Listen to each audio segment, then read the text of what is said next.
Recording in progress.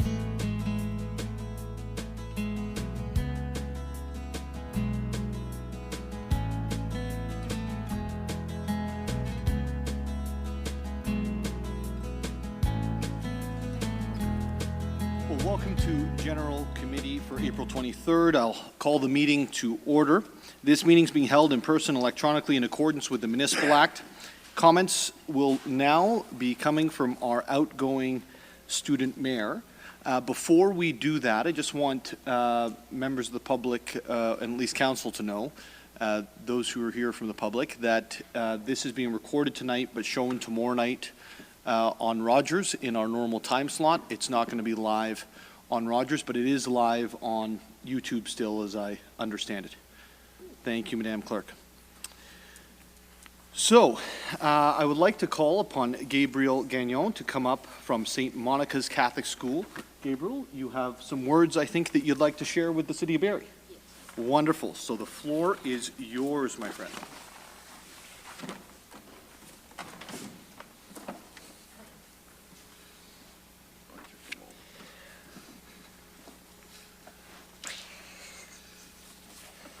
All right. Okay, my bad. Good evening, Mayor Nuttall and City Council members. Firstly, I would like to thank St. Monica's Catholic School for choosing me for the student mayor position. I would also like to thank Mayor Nuttall for granting me this opportunity to serve in this role. And to all City Council members here today, thank you for your guidance and support and for being very, very welcoming and kind. This has been an amazing experience, especially seeing how much thought is to put in each little decision you make in these meetings to better our community. Over my short period here, I've learned generally what you do every day at City Hall to support Barrie. Before this experience, I never realized how many issues you address every day, no matter how small, for our city's growth and development. I trust that our city council will lead Barrie down a good path toward even greater success. Finally, I would like to express sincere appreciation for the opportunity to serve as student mayor. This has been an amazing experience that I will not forget. Thank you once again, Mayor Nuttall, City Council, and everybody who has supported me these past weeks. Thank you.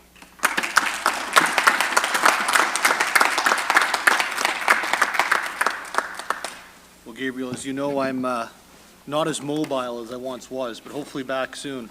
Gabriel had the opportunity to go to a Kung Fu opening on the weekend with me over on Bell Farm Road. Thank you, Councillor Nixon. You were there too.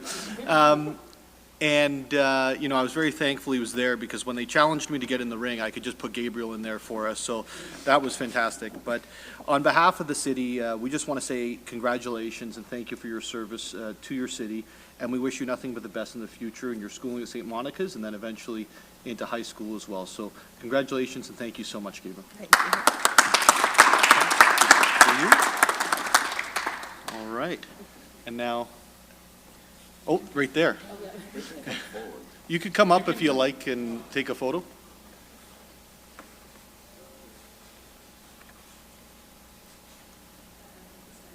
Sure.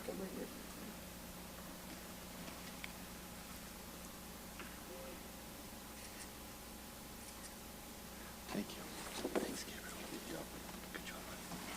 Thank you. And are you going to stay?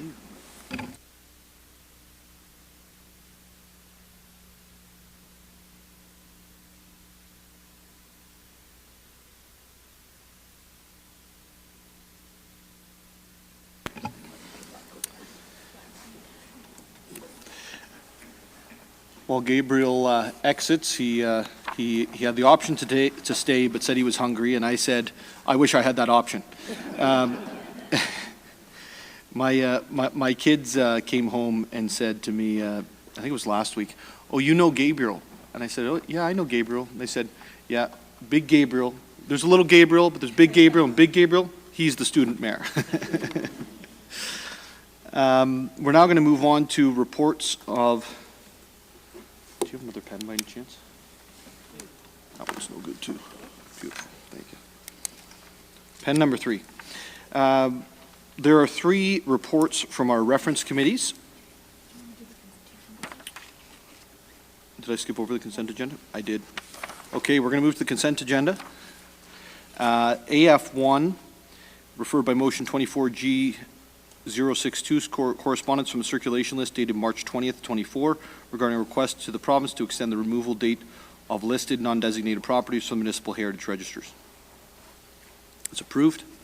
AF2, 2024 Doors Open Barrie event. That's approved. AF3, correspondence to municipal heritage register listed properties. That's approved on consent.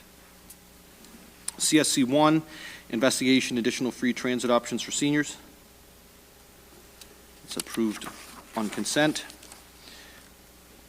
IC1, Bradford Street Corridor Study Municipal Class Environmental Assessments, Ward 2 and 8. It's approved on consent. Separate report. A separate report is being requested by Councilor Morales. Madam Clerk, do you have that noted? Yes, Mayor Nuttall. Thank you.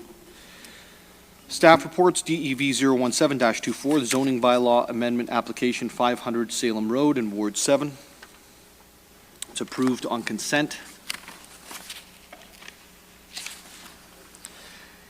ECD 004-24 Kempenfest. Hold, please. I'm gonna go with Deputy Mayor Thompson.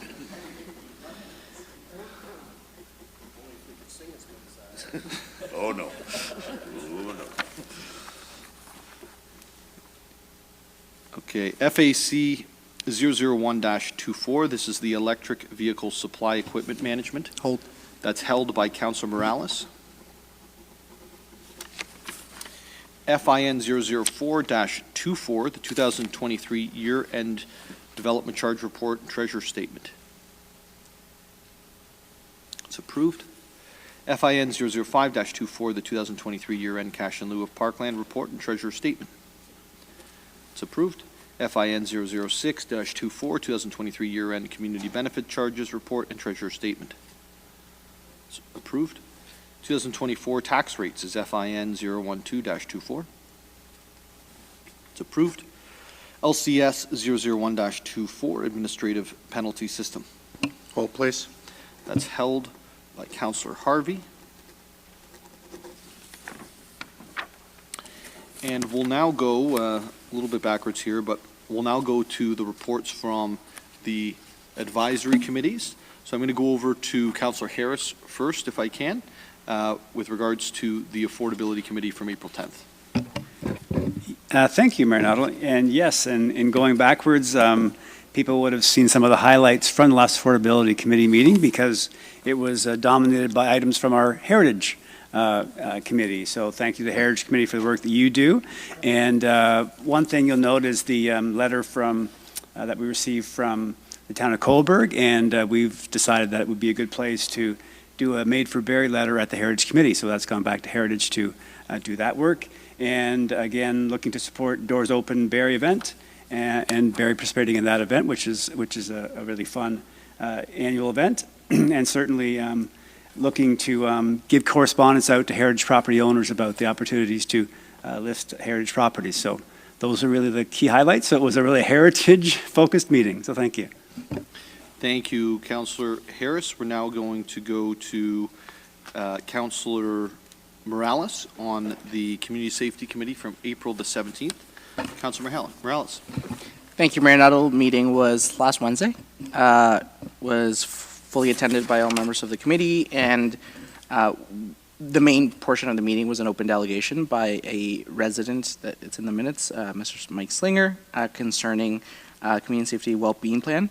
Mr. Slinger has been involved in the community for a while. It has been reported in the media years ago, I believe, a Slinger Walk was coined by the Barrie Advance at the time. And I really wanted, and thank you to the members of the committee that afforded me flexibility, I wanted to give him kind of a really interactive forum because, again, he's put in a lot of kind of work, and sometimes when you just go through emails, it doesn't translate to a more fruitful discussion. So that was the main section of the committee. Anybody who wants to watch, that was actually genuinely a really wholesome discussion. You can watch on YouTube.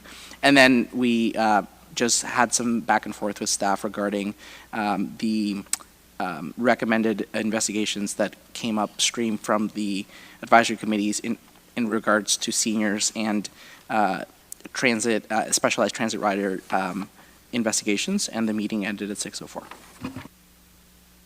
Thank you, Councillor Morales.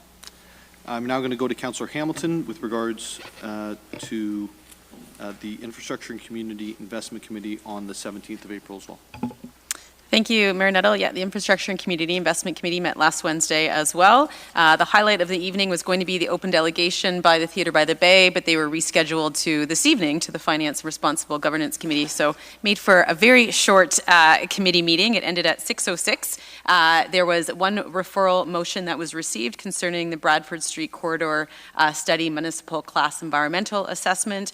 Otherwise, there was just reports received from the Arts Advisory, Community Blooms, and Active Transportation and Sustainability Committee.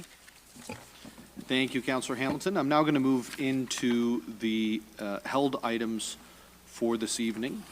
Just going to make sure I'm not missing any here before we move forward. The first item that was held was ECD 004-24, and this is with relation to Kempenfest. Deputy Mayor Thompson, I'm going to recognize for this, and the floor is yours. Thank you, Mayor Nuttall. I'll put the motion on the floor as printed, and I have an amendment. Yep, floor is yours. To remove the words "after unsuccessful" and replace them with the following. They come back to the Infrastructure and Community Investment Committee to provide an update. And I can speak to that. Sure, floor is yours. So in the motion, it basically says that they will do everything they can to fundraise for all the things that were presented a couple months ago. And basically, the motion states that if they were unsuccessful, that the money would be transferred automatically. But I would just like an opportunity for them to come back to the Infrastructure and Community Investment, and then we would have a decision at that point instead of just the default. Thank you. Are there any questions or comments? Councillor Harvey. We must have been reading each other's minds, too. My amendment that I was going to bring forward was very similar. It accomplishes the same thing. It wouldn't have put it to a committee. It was going to delegate some duty, but I will definitely support the direction that the deputy mayor's put on the table. Councillor Hamilton. I just have a question, if I may, through you, Mayor Nuttall. Agree in principle to that. I just wonder about the timelines of it and at what point, they're deemed unsuccessful and then having to come back to Finance or Infrastructure Committee and then General Committee and then Council, and just knowing, Kempenfest is going to be here before we know it. Just wondering if you're putting some timelines around that.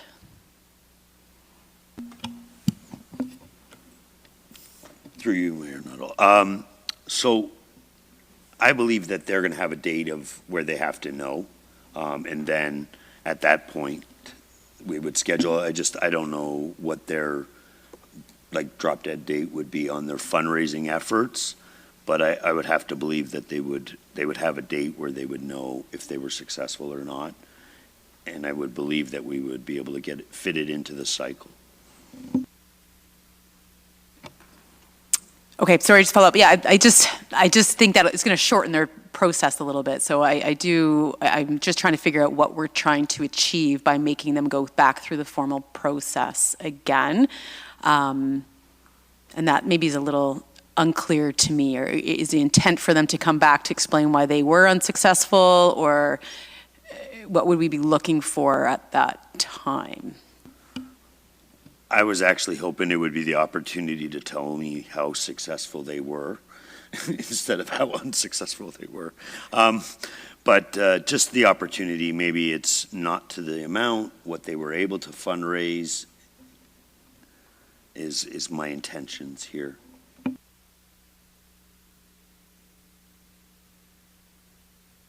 May I give the floor to Councillor Harvey, because I think that he referred to something about delegated earlier, so I want to find out what that was. Yeah, actually, a question of staff, if I could. Mayor Nuttall, probably Ms. Schlichter would probably be the best. Obviously, right now, we're already into the third week of April, and council typically stops at the end of June without calling an emergency meeting. With the amendment that's on the floor, do you anticipate that this could present some issues for the Kempenfest group? Or do you think that the timelines would work? Through you, Mayor Nuttall, to Councillor Harvey, considering where council would end, I think the last infrastructure would likely be then in June. Without a doubt, there's planning that needs to happen.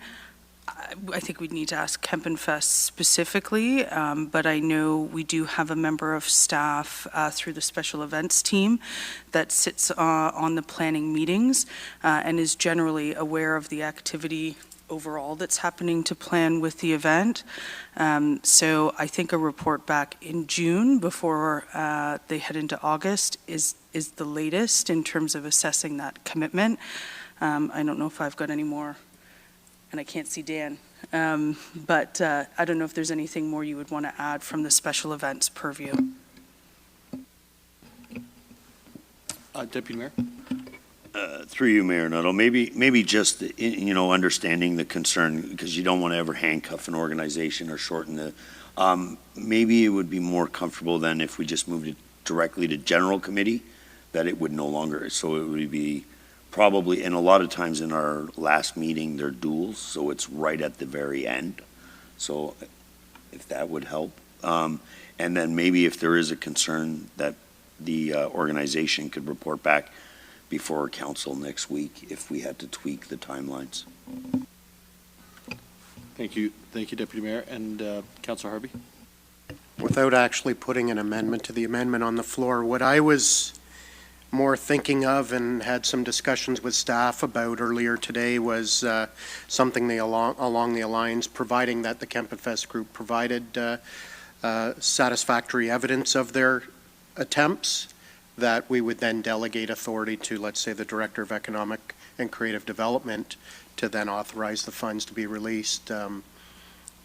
I think we're just under a little bit of tight timelines, and I don't want us to potentially cause a snag, and I think maybe delegating the authority to staff might be the better route to go. Thank you. And Councillor Kungle, I think, did you have your hand up? Councillor I did, Negussi. Councillor Negussi flagged your flag. Thank you, Councillor. Through you, Mayor Nuttall, just a comment. I'll support it. Deputy Mayor Thompson, I think it would be great to hear back. I mean, we did generate quite a good range of ideas, options, and conversation. I would imagine we could be using a motion without notice if needed to expedite. But whether that's coming through email or some correspondence or formal, I think, communication back to council about what they've been able to achieve. I would like to kind of see some of what they've been able to accomplish, but also then how they've taken that feedback before just providing that the pot of funding to make them whole. I'm not opposed to it, but I do think it would be great to hear how they've taken that feedback and looked at initiatives. And I think one might have been even not providing the shuttle for free, but actually having a bit of a nominal fee. So have they done anything to recover the funding would be great to know. Thank you, Councillor Kungle. I'll just weigh in on this, I think, a little bit here, if that's okay. I understand where Councillor Harvey's coming from, and I also thank you for flagging the date, Councillor Hamilton, because I think it's important that we don't leave this to a point where we can't help. To me, I feel fine with the final meeting in June, and the reason I feel fine with the final meeting in June is because it gives the most runway between now and then, at which point we would have to then make a decision. It also gives the most runway for the organization to raise some dollars. And if Kempenfest comes back and says, we didn't raise $1, it's probably related to effort in. And if they come back and say, we raised $4,372, but we're still short 21,000, whatever the balance is, we know they've tried and tried to meet that. And for me, I want the city to be the investor of last resort, not the investor first, because it's easy to give away money. I'm getting quite good at it. But what we really need is organizations to be striving, if not able to, striving to be self-sufficient. We just came out of another meeting where we've had to step up to the plate. I believe in that case, we were the last resort. And if we didn't step in, it would have been a pretty difficult situation for them. In this case, I think we've got some time, we've got some runway, and I would like to see where it all lands. So if there's, I understand there's maybe looking to staff to give them approval or maybe a sooner date. If there's any other conversation about that, now's the time. That's just my 2 cents, and I'm not overly concerned either way. Mr. CEO. Sir, Mayor Nuttall, to you and members of General Committee, it's our understanding the logistics for those 2 opportunities are about 3 months. So I would imagine that Kempen Fest is going to know by May whether they've accessed the fundraising, excuse me, or will need to return to council. So I think you'll probably see them sooner rather than later. Yeah, thank you. I don't think that there's anyone on council, at least I've heard, that said cancel the activity. I think that what people are saying is try to get the money from fundraising and private sector, and if that isn't successful, we hope it is, if it isn't successful, then come back and let us know. So if it needs to be May, I'm fine with that. If it needs to be mid-June, I'm fine with that, but maybe no later than, Deputy Mayor? No later than the final General Committee meeting or City Council meeting in June. Is everyone comfortable with that?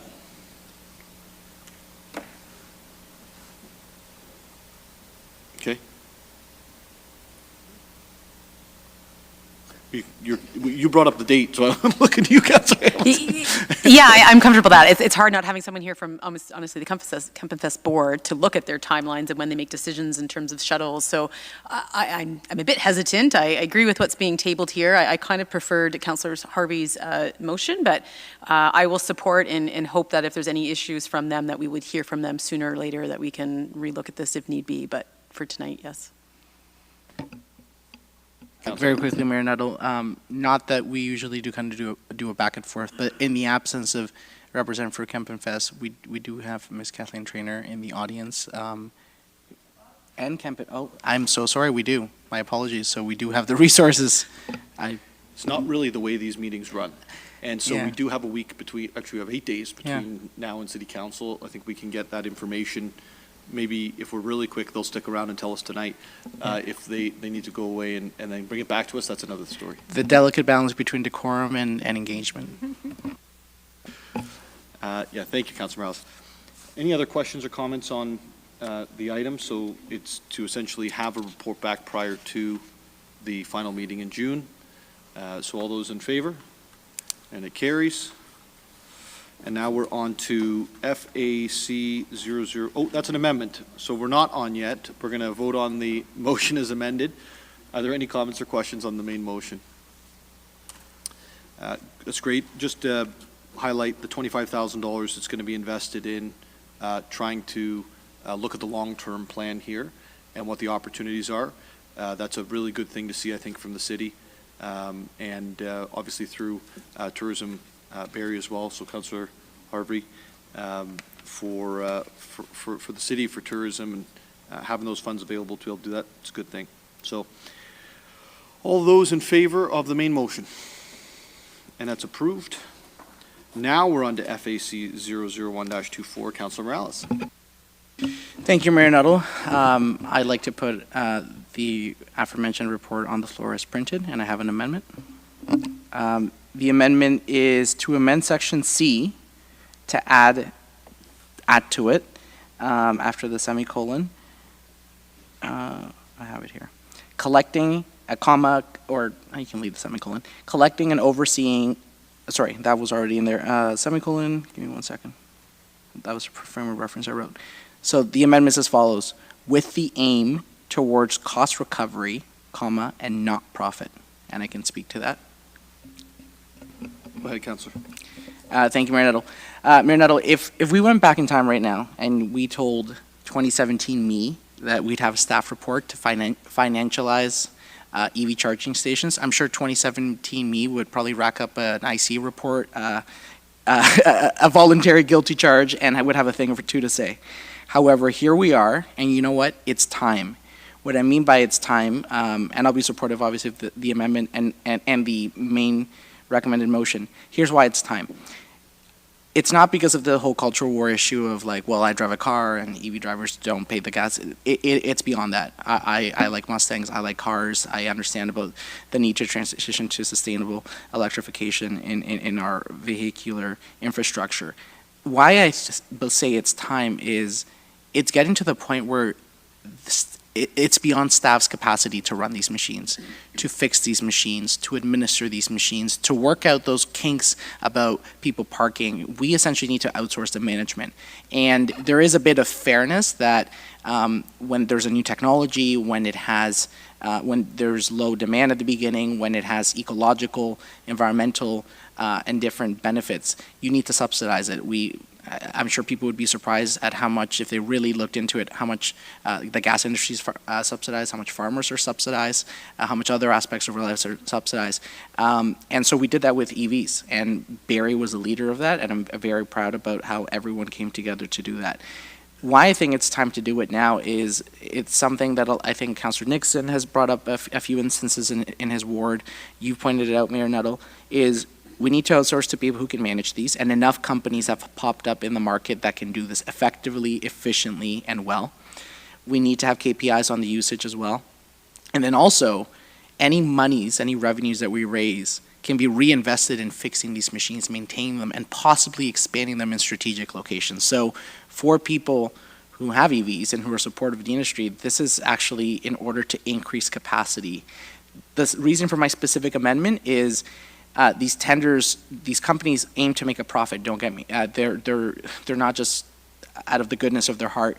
So I don't want this to quickly for us to go down the rabbit hole of going from no cost charging. And by the way, it's level 2. So for anybody thinking that somebody in a $100,000 Tesla is getting all this free money, they'd have to sit there for 4 to 6 hours, and I'm sure their time is worth something. So level 2 charging is quite slow. I don't want this to go from free level 2 charging to it being chasing the almighty dollar.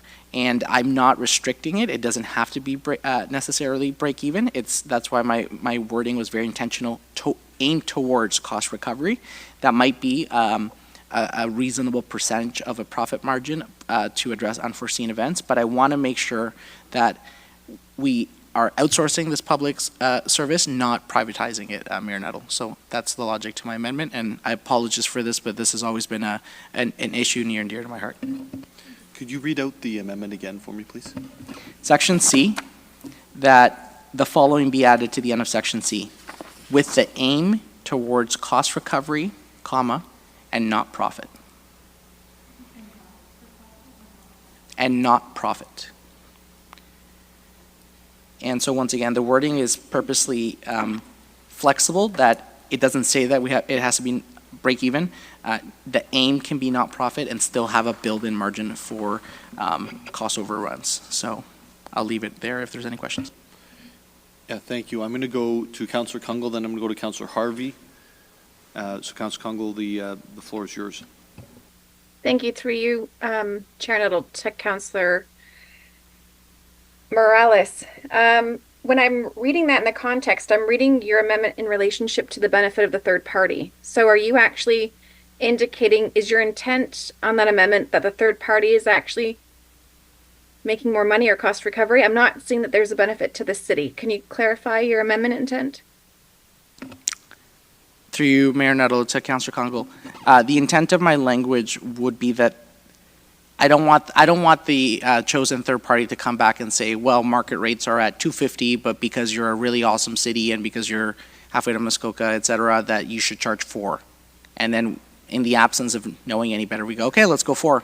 Everyone else doing $250. The more money we make, the more money they make. I don't want that to be what drives it. I'm fully aware that my amendment wasn't to say that the third party should make no profit. That would be ridiculous. That would be handicapping a procurement process. They can definitely make their money. But in terms of, at the end of the day, they can still administer this program, and there's certain capital costs that they're like a property manager. You know, we are the landlord and of the charging stations. We're still going to have to do maintenance on the units or the charging stations, and whether or not we as the landlord make a profit or whether those profits are realized in the short term, likely not, it doesn't affect, the property manager still gets paid. So it's following more that example than preventing anybody who gets this from making a profit, in which case nobody would ever bid on this. Thank you. Through you, Mayor Nuttall, to staff, I'm still not clear. could staff clarify for me? I'm still reading that change as a benefit to the third party because of how it's been amended. Can staff clarify for me what the city's relationship or benefit would be to this, or what that would add to the responsibilities of the third party?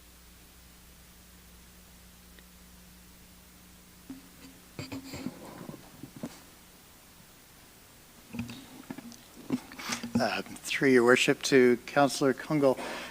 So the intent of the report was effectively to outsource the operations and maintenance of these charging stations, the entire infrastructure, to a third party. So the city wouldn't have any costs. The city is effectively the landlord. We're still responsible for snow clearing and, general site maintenance and that sort of thing.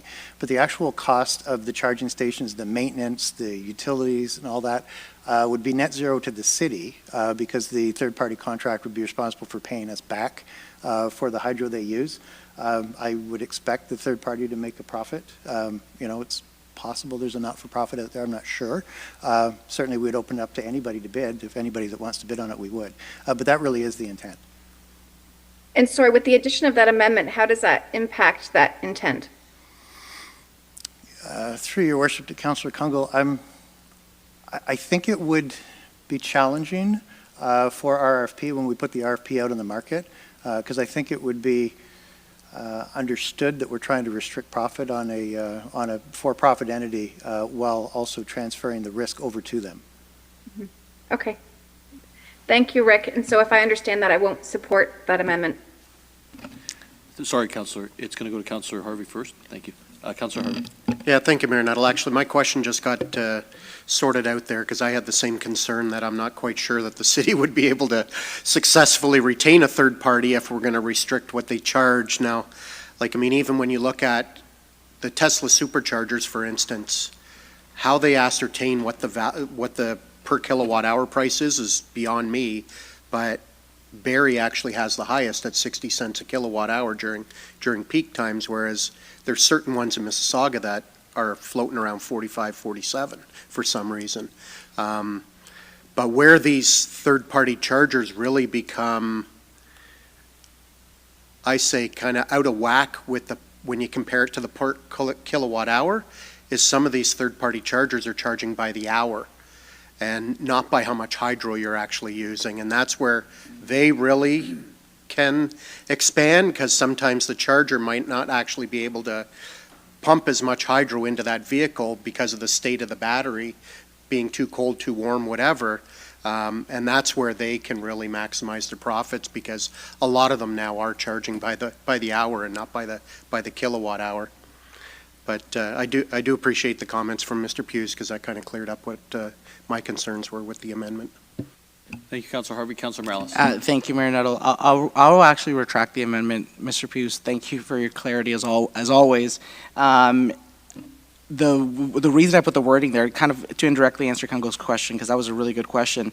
The reason I kind of attached it to C was earlier in section 1, electric vehicle supply equipment was identified and then put in brackets and therefore use in brackets EVSE, the supply equipment, basically meaning our electric charging infrastructure.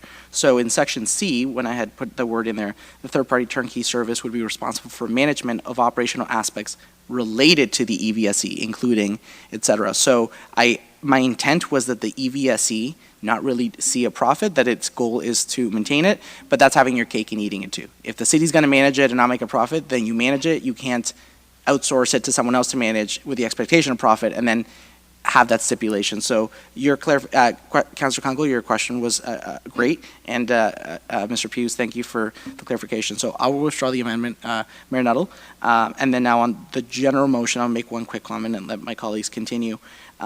This is needed. We've reached the critical point where it's the next step of the industry, and I'm happy to see it go there. And this is something that I could have only aspired to have had this level of uptake in 2016. But moving forward, I hope that, actually I'll ask a very quick question to Mr. Hughes. Without having procurements back, what's the expected length of a contract if we're one to be awarded 3, 5 years, or undetermined at this point? Through your worship to Councilor Morales, at this point, I wouldn't want to say I do want to have a word with our purchasing staff. I can tell you the agreement that we have with Electra is 10 years, but it had grant funding attached to it, which is certainly driving the time frame. So my general sense is I'd probably look to 5 years, but we can have it 1 or 2 years because the company's going to have to replace some of this hardware anyways.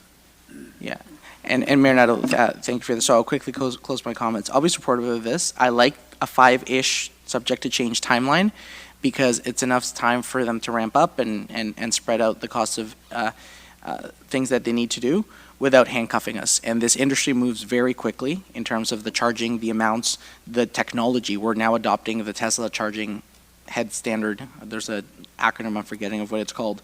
But I also, and I can't believe I'm saying words like this, but Mayor Nettle, I don't want to privatize the profits but socialize the risk. And I cannot believe I just said that. But this is public land, public infrastructure, just the way cities have had chats about privatizing their water, privatizing their hydro. Some things went through, some things didn't. This is how I see this kind of service, albeit on a much smaller scale. So I will be interested to see what kind of RFPs come back, and hopefully, again, I can't speak on behalf of 10 other people or entire corporation, but the intent on this should be cost recovery, reinvestment in the system, and then just encouragement of an infrastructure. Thank you, Councillor.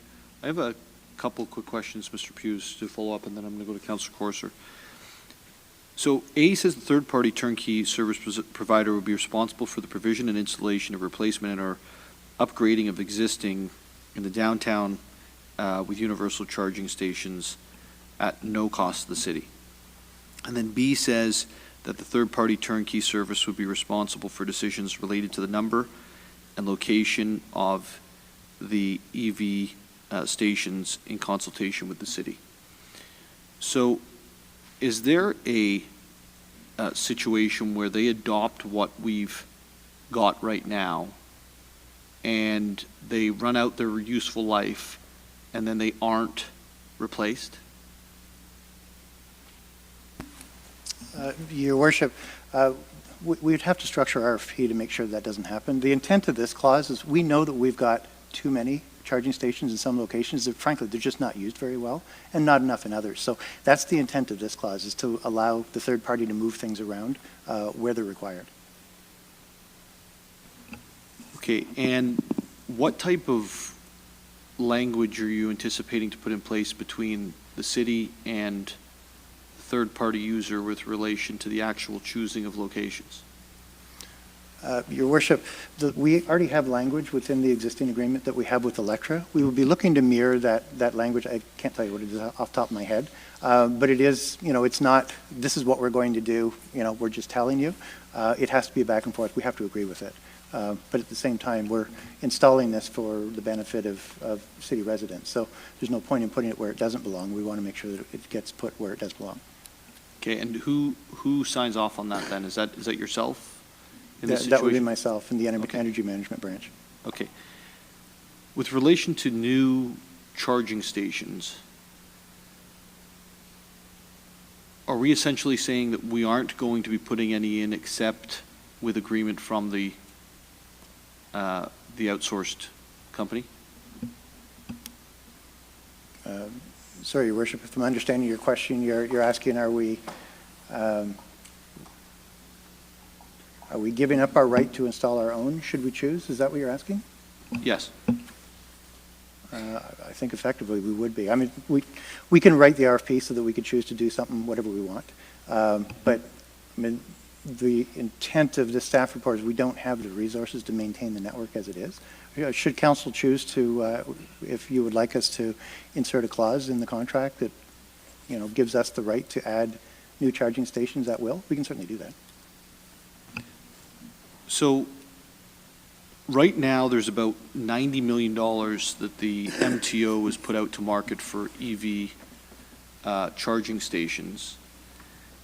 And as far as I can tell, if we go this route, we're essentially saying that the city won't apply for any of those stations. And I'm a little concerned. So first of all, I'm the first person to say outsourcing if possible, and it's not a core service, let's figure it out. My concern is, are we essentially saying that we're only going to apply for those dollars for those stations if this other company agrees to it. And if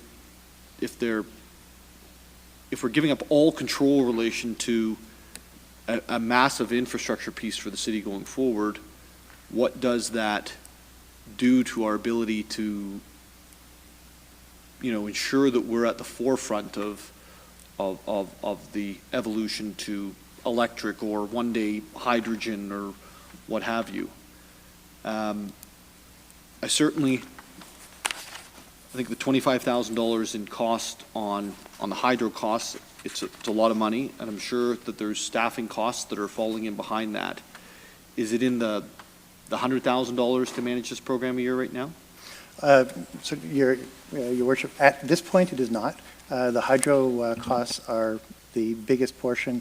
We have replaced a number of heads. I believe there were 7 heads that were replaced. Fortunately, they were all replaced under warranty, so there was no cost, but that would be expensive if we had to do it. We've got another 50 some odd units that are the same age. So there probably some of them, I'm guessing, are probably working on borrowed time as well. Okay, I'll leave my questions, comments. Councilor Corson. Thank you.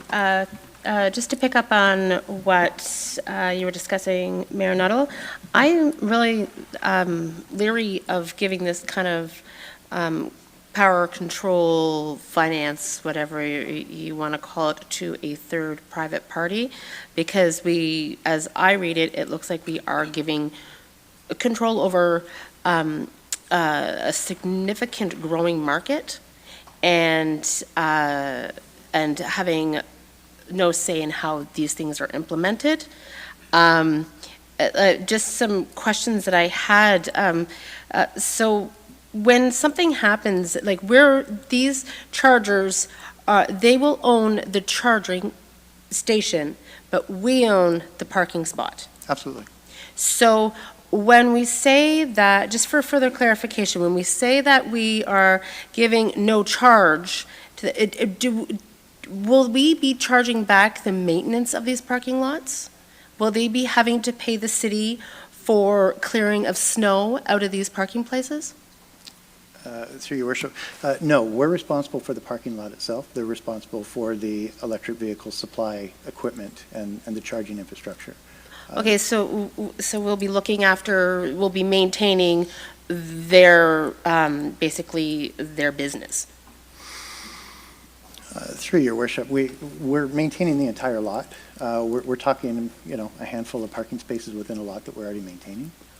Okay, and if, say, somebody decides to charge their car and unplugs it, leaves it in the parking spot, and spends their day at the beach, who looks after removing that car out of that parking place that would be taking up from another charger?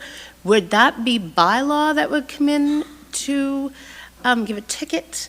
Or would that be on the onus of the company, the private company that is looking after that charging station, to have that car removed? Whose responsibility for something, if that's in the contract, of course, I'm just learning, just trying to figure out how this would go down. Would we be responsible for that, or would the company be responsible for moving that vehicle? Through your worship, so it's actually a provincial offense to park a vehicle that is unplugged in a designated EV parking spot, so it doesn't matter what kind of vehicle it is, any vehicle. So if somebody leaves it and they're plugged in, that's okay. As soon as they unplug it, it becomes a provincial offense. So it would be our bylaw staff, and it's a $125 fine. Oh, wow, I did not know You probably that. only do it once. Oh, okay, that's learning. And at this time, putting this as mentioned to the table, my colleagues about having a long-term commitment on this, giving a vendor like free access to how this rolls out. What is the lifespan? Do you know off the top of your head? We always ask so much from our staff. Off the top of your head, for how long a universal charger lifespan is right now? Because it was mentioned before that was 4 years, I believe, previous, the first iteration that was put in, that it was about a 4-year warranty on them, I believe. Through your worship, Typically somewhere in that range, 4 to 5 years. Often we end up with maintenance issues like cords, if they get broken and, things that get damaged and vandalism. And as Councillor Morales mentioned, the state-of-the-art changes rather quickly, right? So there's a lot of features, especially if you're able to, charge for the use and partial use, and whether you're charging for time or for kilowatt hours. And there are people that are going to leave their car parked there after it's fully charged, which then removes it from, other people can't use the spot while they're there. So there is abilities for, or are abilities for the third-party contractors to charge for that time, to make sure that it gets used for what it's intended for and not just an empty parking spot. Okay, thank you. And I think I have one more question I kind of would like to ask, but I'm not sure if in context to this, but I'll ask and find out. I think through you, Mayor Nuttall, to, I believe, Miss Bamfield, I think. I could be dead wrong on this. If further direction from staff would be good. We get into the situation as we have further intensification in the downtown core with the buildings that are being built. What levers do we have to pull to ensure that these buildings are adding charging stations within, like the downtown Toronto core, I believe? They have charging stations, and many buildings, I suppose, just that have charging stations within their parkades, as opposed to having that spill out into public areas that would be used as visitors to our waterfront, which I believe was part of the, if I'm not mistaken, part of the issues that we had at the down at Heritage. Is there anything that we can say to make sure that they actually put chargers into parking lots? Through you, Mayor Nuttall, to Councillor Courser, it certainly is a comment that we tell all of the property developers through planning comments, and we find actually most people do want to put in chargers, so we haven't actually really had to force people to do it, but public parking is always going to be public parking, right? Yeah, I figured because it would be more a profit for the building as well, so. Loads of questions, and I will save further. I'll take them offline or follow up next week. But thank you. I see two sets of follow-up questions. Quickly, what is the expected return on investment from outsourcing? So we are not expecting to make money off this. We're expecting to not incur any costs. What's the expected return for the third-party organization? Your Worship, that I can't answer that. That'd be a question that we'd ask as part of the RFP. And are there other municipalities that have taken this approach? Yes, Your Worship, there are. Is there any way before next week we can get some of their data with relation to the rates and returns that these third-party organizations are seeing? We can certainly try. Thank you. Councillor Harvey and then Councillor Morales. Actually, you just got my question because I was curious as to, the staff report didn't speak to the other municipalities, but I know there are a boatload of municipalities, especially in the GTA, that have already got partnerships with these various third parties. So I'd be interested to see what their revenue is from this, or if they're basically just eliminating the cost to the city. But and that's where I'm kind of with you on this too, where this may or may not be a good idea. Perfect. Thank you, Mayor Nuttall. Quickly to Councillor Courser's, one of your last questions. Great question on how much are we doing on the residential side. There was a motion that council supported that I advocated for in 2018, where it was that the staff strongly ask every rezoning file to add EV rough-ins. It was a whole question, not the charging station, but the rough-in. I consulted with the industry. It's cheaper to do the rough-in up front. And that was passed, and I'm trying to find the motion code. I'll send it to you when I find it. However, it was strongly encouraged, because we couldn't mandate it, because mandates are Ontario Building Code. And so, but it was not an issue then, because the government, provincial government at the time, made it part of the Ontario Building Code, and then the government after that got rid of the mandate. So in effect puts back in the strongly encouraged. Just wanted to provide clarity. To my comments, Mayor Nuttall, thank you for affording me that. I'm really getting a little bit of cold feet here on this one, based on everybody's questions. I think it might be prudent. I'd love for Mr. Hughes to come back with, just because other municipalities did it, maybe they did it great, or maybe they got a bad deal.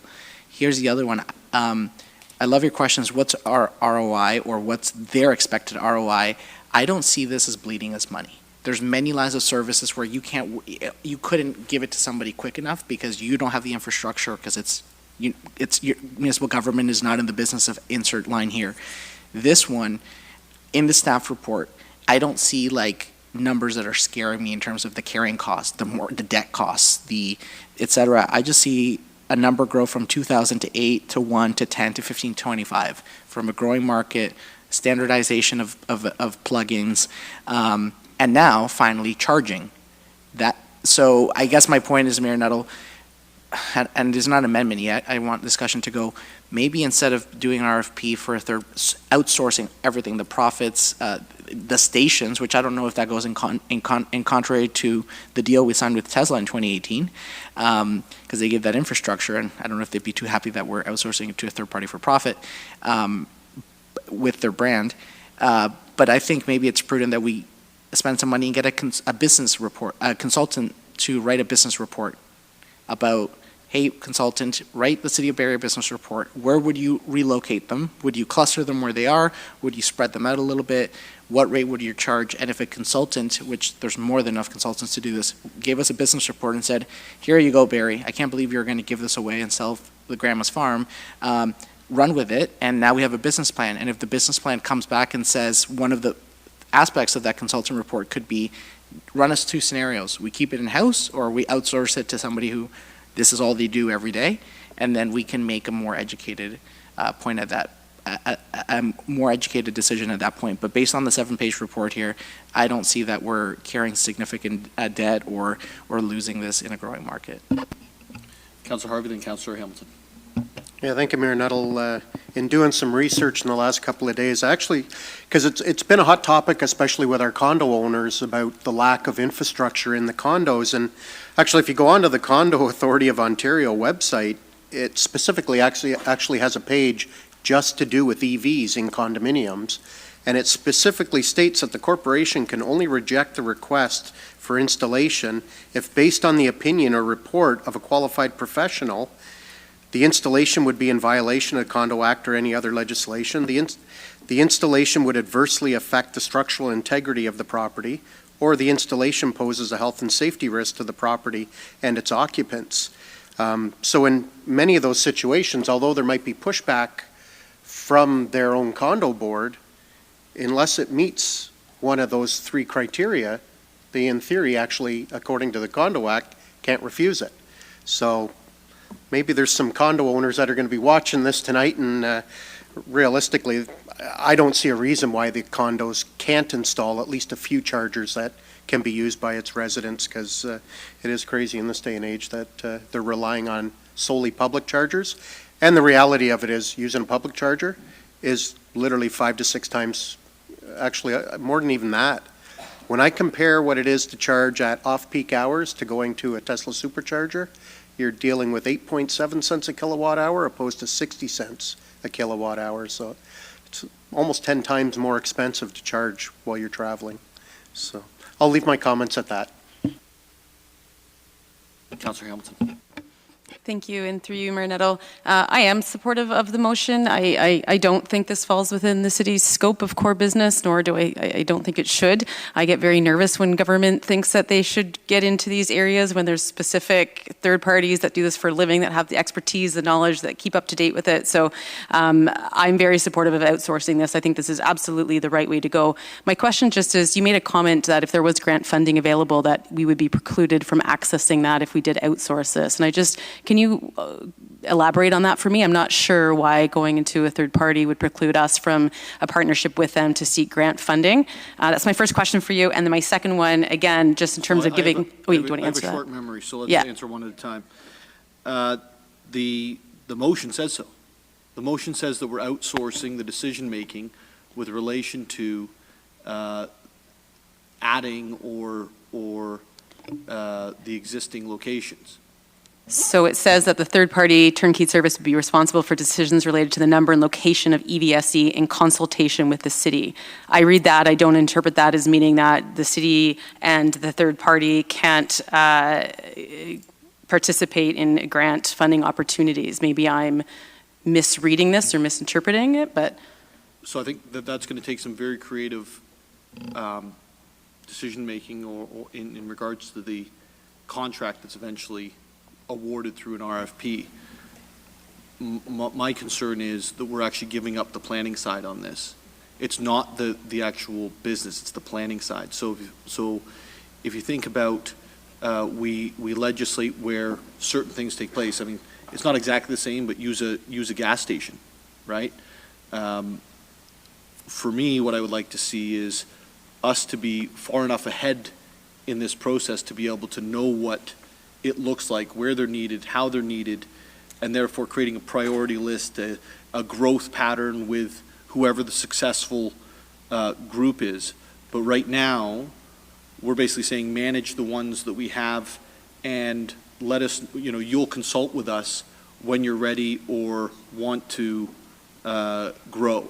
It doesn't say the city is going to determine the growth of the market. Yeah, I guess respectfully, I guess I just interpret it differently in terms of in consultation with the city. To me, and maybe it's just a change of wording, more of a partnership. The city and the EVSE, or the city and the third-party turnkey service, will work together to identify. I mean, for me, that's just a very small language change, maybe, to make it more of a partnership when we're looking at growth opportunities, new location opportunities. But otherwise, I really would be hesitant for us to be keeping this within our core services. I just think this is not an area we need to get into, and we need to be careful about what the city's core services are. Let's work on those rather than expanding into other avenues that really I don't think this is in our forte, but my 2 cents. Can I just follow up? How much is the infrastructure worth that we have in the City of Barrie right now? What was the originating investment across the 50? Your Worship, excellent question. I wish I could answer it off the top of my head, but I can't. It was, I'm guessing, a couple $100,000 at this point, probably more. Councilor Morales? Thank you, Mayor Nuttall. I was just consulting Councilor Harvey. I may be off by about 20 or 30,000, but it was $250,000 to $300,000, and it was at no cost to the City of Barrie taxpayer. Tesla paid for the concrete, the installation, everything, absolutely everything. And with relation to the question about Tesla, was there anything inside their agreement that stopped us from allowing others to profit off of it? Your Worship, none whatsoever. Once they were provided to the city owns them outright. We can do what we want with them. Okay, thank you. Councilor Corser. Just a quick question through you to, I guess, the clerk's office, not sure. When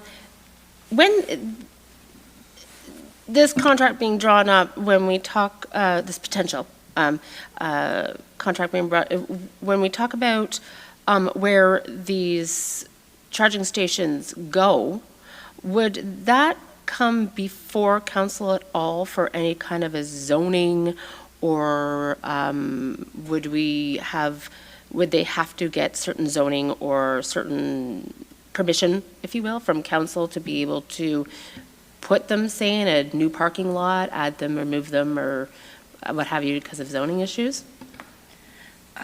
Through you, Mayor Nuttall, to Councillor Corser, no, it wouldn't. The locations where they would be located would not be coming back to council for any decisions. I'm sorry, could you please repeat that? Sorry. Through you, Mayor Nuttall, to Councillor Corser, the decision on where these EV supply, EV equipment would be located would not come back to council for any decisions. Oh, so it would not be a zoning issue of any kind then? If there was any zoning issues or any questions with like development services, traffic, that would be an internal discussion. Okay, thank you.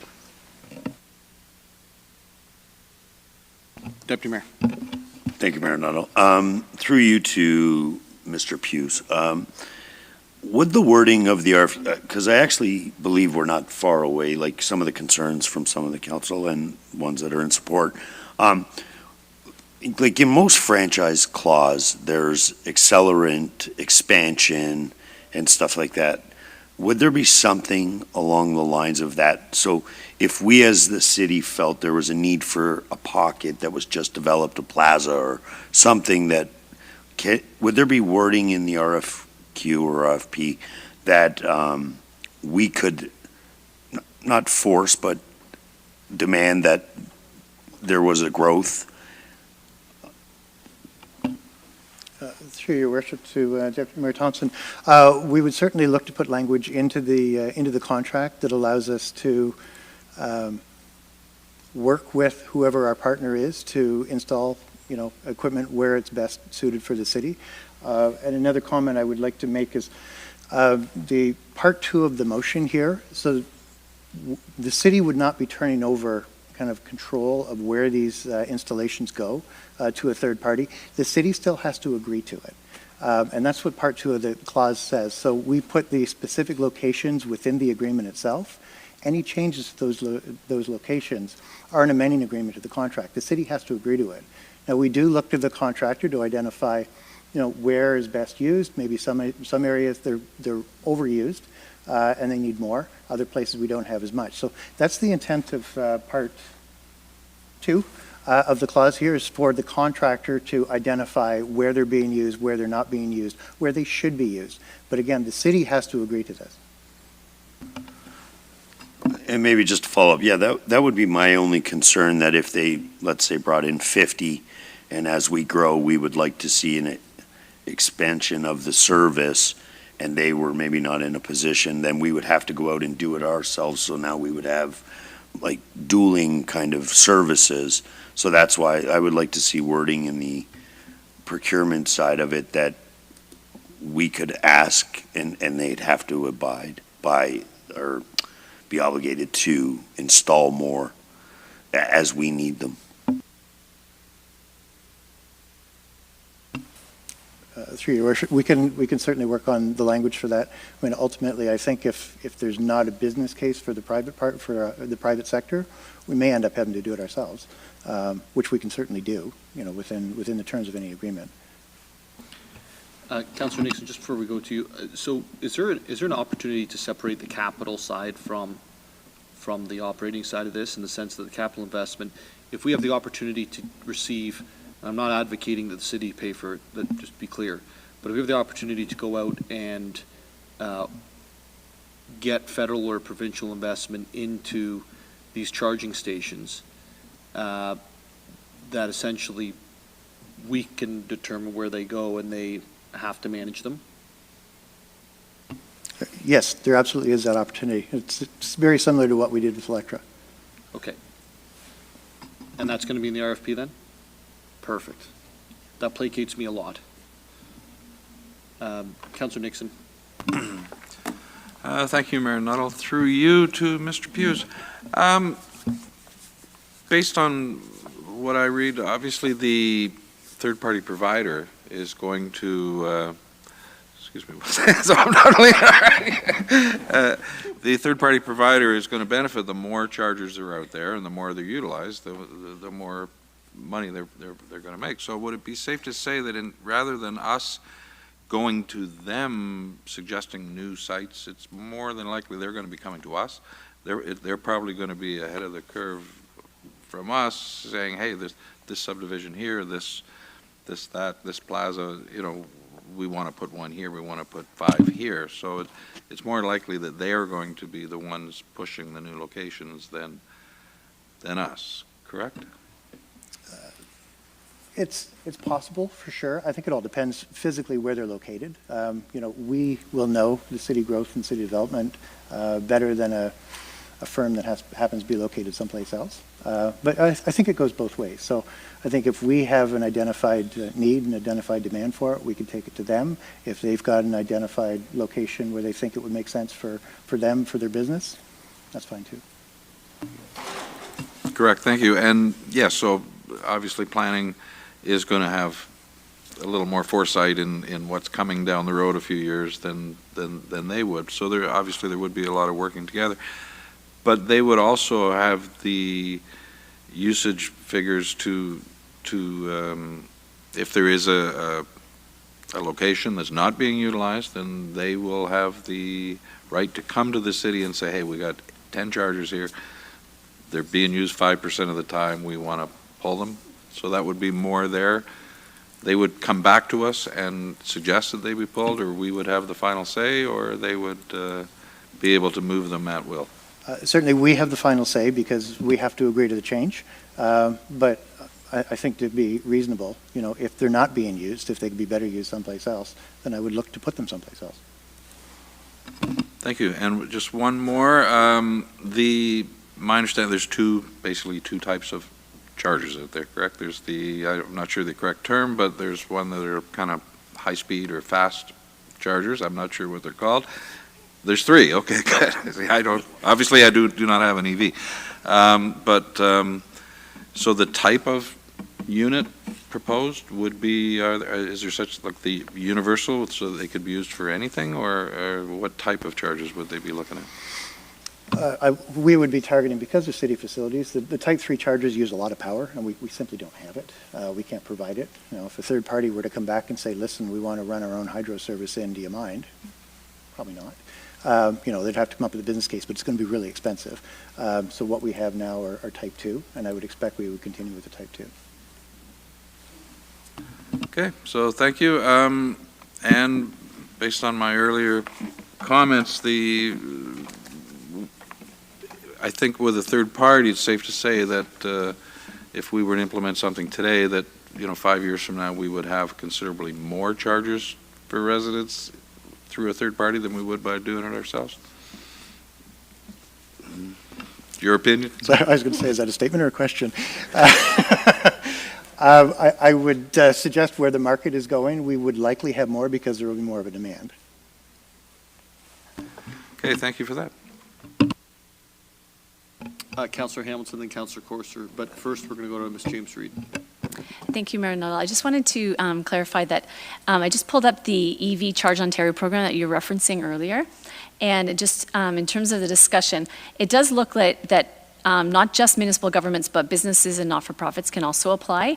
And if you don't own the property, you would need a written approval from the owner of the property, and that the minimum years would have to be a 5-year contract. But just in terms of the conversation and the question that you asked, or that was asked by Councillor Hamilton. Thank you, Ms. James Reid. Thank you. Ms. James Reid was quick to the draw and it said exactly what I was going to say. So thank you for looking that up on our behalf. Councillor Courser. Through you, Mayor Nuttall, to Mr. Pugh, would this contract be written up would be giving exclusive rights to one company to do electric chargers on city property, correct? Or would that be opened up to more than one vendor for competition reasons, because pricing, basically we would be giving exclusive rights to one company to put charging stations on city property, and I'm concerned about, we are not allowed to dictate the market, but I'm wondering if there would be they would not be incentivized to be competitive for those spaces. Through your worship to Councillor Courser, that would not be my recommendation, to have exclusive rights. We would want to retain them. I would want the ability to give or assign sites or negotiate sites, new sites and relocations with our third party. But exactly to your point, if, perhaps sometime in the future, the rates are not acceptable or we think we can do better with another party, I want the ability to be able to open it up to the market if it makes sense. Thank you.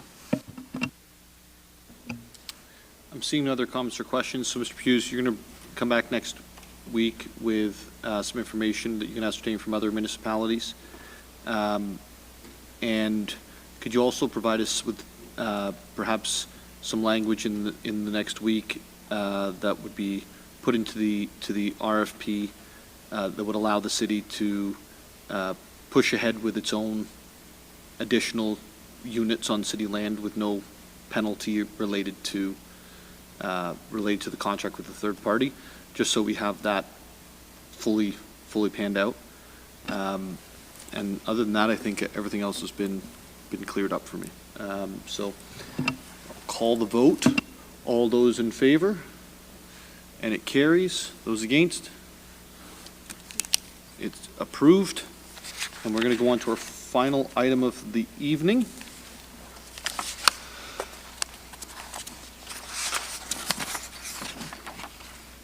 Which is held by Councillor Harvey. It's LCS 001-24, Administrative Penalty System. Councillor, the floor is yours. Yeah, thank you, Mayor Nuttall. I'll put the item on the floor as printed. I just think it's important to publicly clear up some misconceptions about this administrative penalty system, because I know there was some thought, and I'll be quite honest with you, when you kind of read the report without fully understanding how the system works, it could be quite easy to believe that there's going to be some additional fees attached to anything being taken to court, which is not the fact. And it's actually a much simpler system. And once I'm done talking, I invite staff, Mr. Bates, to correct me if I do misstate anything. But I know there's been several other municipalities that have even been using this system as long as a decade. And it seems to be quite efficient. I've had an opportunity to speak to a screener from another municipality just to see if they had any hiccups with it or if it was a seamless process, and they had nothing but positive things to say, that it's a quicker, more efficient way to deal with the tickets, and it's actually a heck of a lot cheaper for the city to be able to process them, because you're not actually bringing the tickets into a courtroom and having to pay those much higher fees for just the piece, because if the person's not happy with the screening officer's offer, they can then take it to a hearing, and then it's a hearing officer that deals with it. Would I be pretty correct in what I just said, Mr. Bates, or is there anything else that you would like to add to that? Thank you, through Mayor Nuttall, to the councillor. You are correct. That is the purpose, one of the purposes of moving to the administrative penalty process. Automatic speed enforcement was just recently allowed, like all camera-based offenses, red light cameras, just recently allowed. I think it was June or July of 2022 when the regulation came into effect to move camera-based offenses to administrative penalties. There's a multitude of municipalities, regions, et cetera, that they're all at different stages of moving forward to the AP system. The existing court system cannot handle the amount of infractions that these types of camera systems can produce. It's much cheaper than having officers out there, and it is it's a penalty for those that are caught, or owners of vehicles that are caught speeding. And it is having an impact from the early numbers that we've seen from our traffic department, where people are slowing down.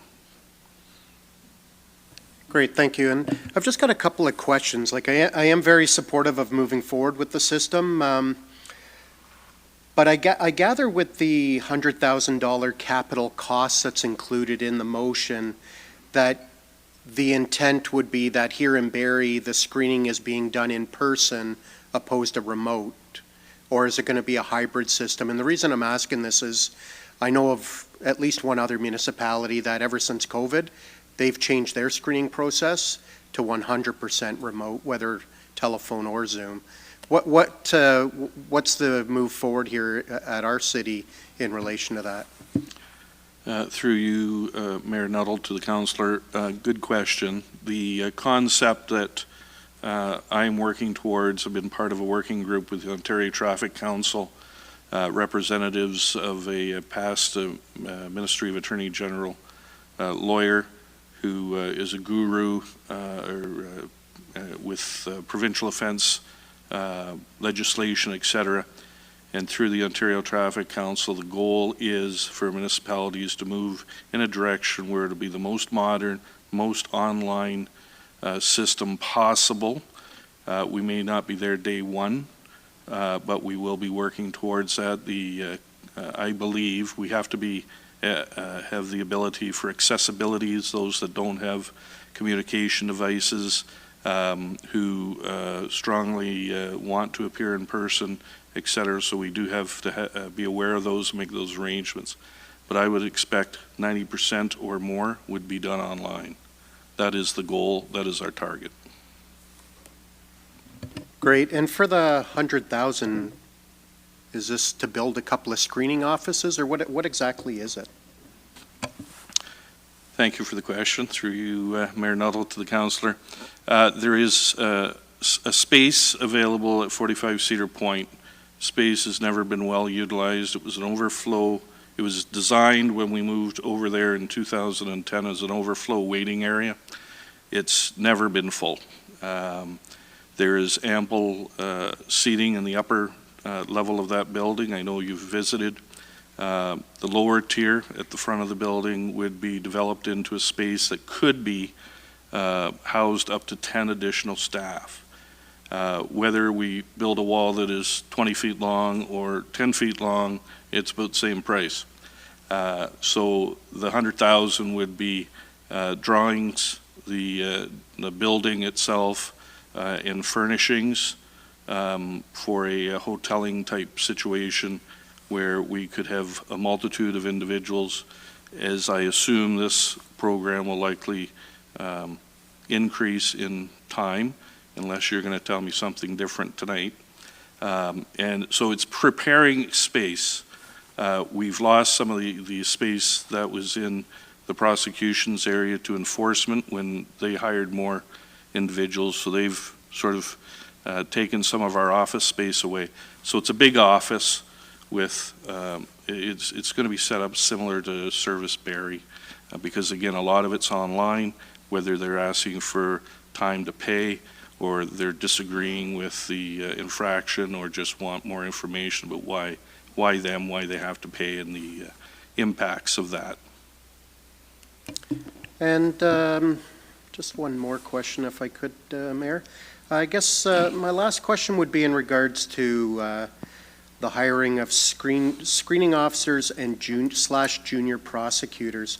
Now, obviously, to be a prosecutor, you have to be a paralegal licensed under the Law Society of Ontario, which I would highly suspect is going to pump up the pay scale of that individual, opposed to just hiring, let's say, a few screeners at the beginning, see how the program rolls out. What's the rationale behind hiring dual-purpose people opposed to just for the screening process? Thank you for the question. Through Mayor Nuttall to yourself. We have been working with a skeleton staff since COVID. We've had layoffs. There's vacant positions. We are down 2 prosecutors now. Things are starting to ramp up with the additional work. A lot of it's going to be dealt with out of the prosecution's office. Yes, a screener does not need to be a paralegal, but they would be trained not only for screening and help get that program off the ground.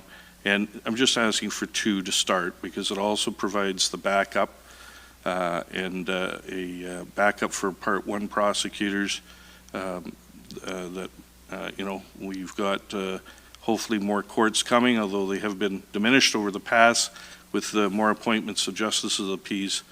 So this way, it'll be at a lower cost value, have that coverage, and it also provides for a succession planning Barrie-made solution within that office.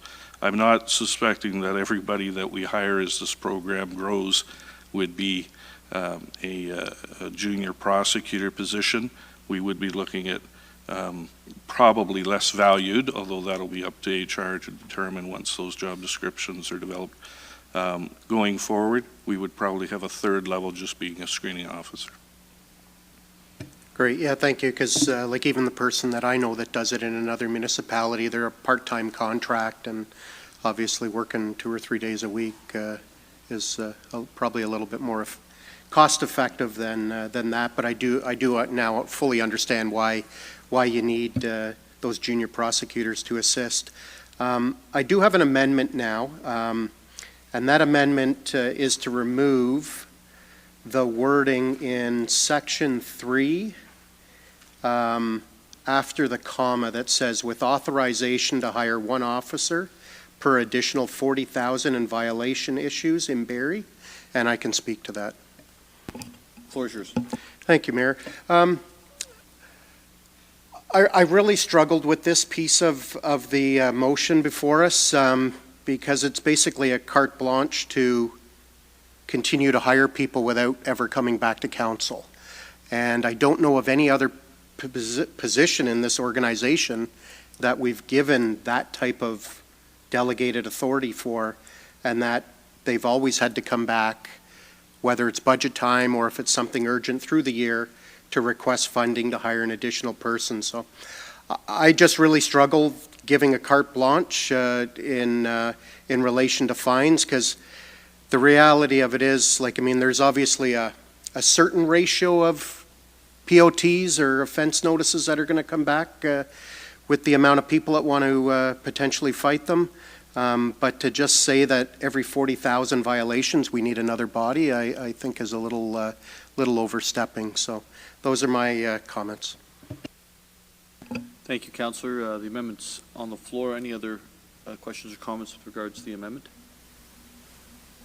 Seeing none. Oh, sorry, Councillor Kungle.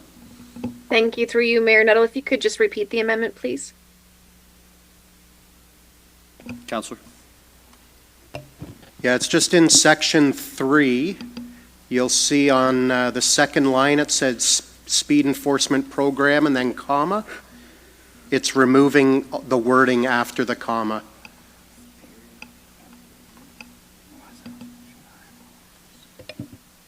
Thank you. No further questions. Thank you.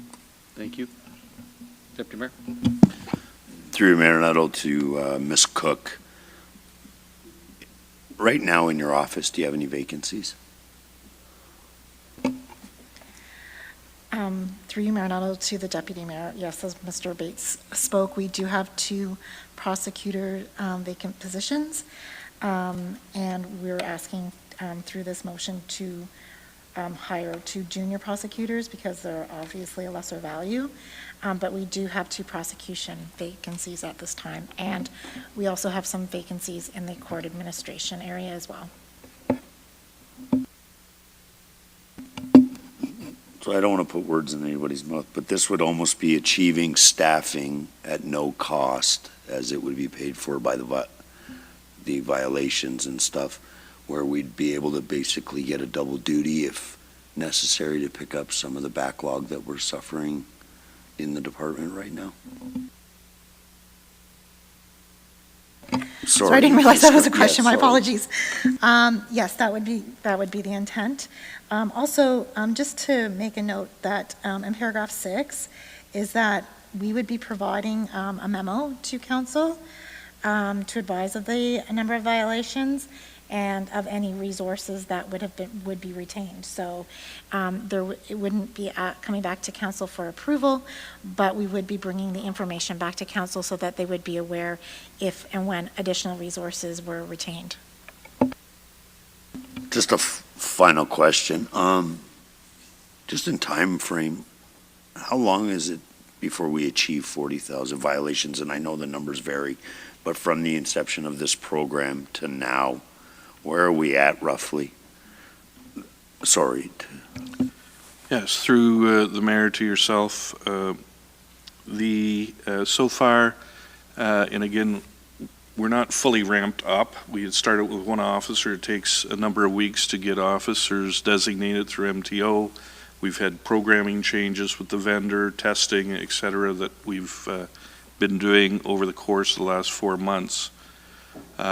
We have, or the officers have, written somewhere probably around 13,000 and change by the end of March, which were filed in court. That's like, not even full throttle for 4 months.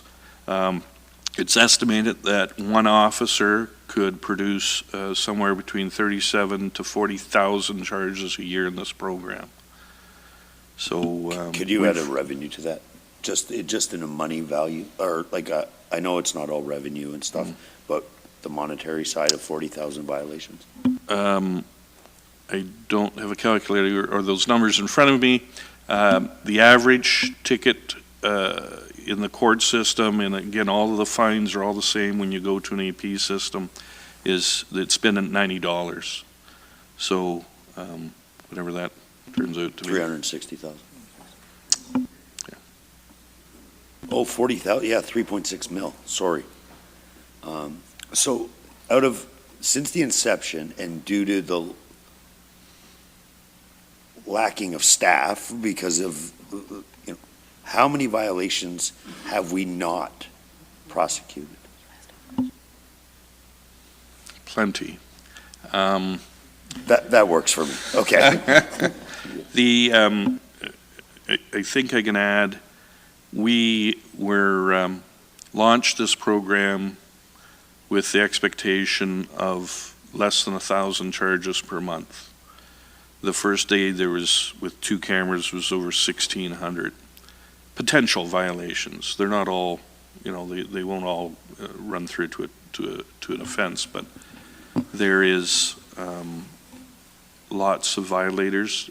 To my surprise, it was shocking. So fully in line with Councillor Harvey's intentions, as sometimes you got to be careful of bloated, like that's the realities, right? But I think we're realizing, so we run on the purpose of the cameras is to improve public safety. If we're allowing a lot of violators not to be penalized, we're not achieving what we set out. Our job was to set the behavior change. So if every violator is prosecuted or whatever term, then fined, I guess, or submitted I believe we would achieve our goal quicker.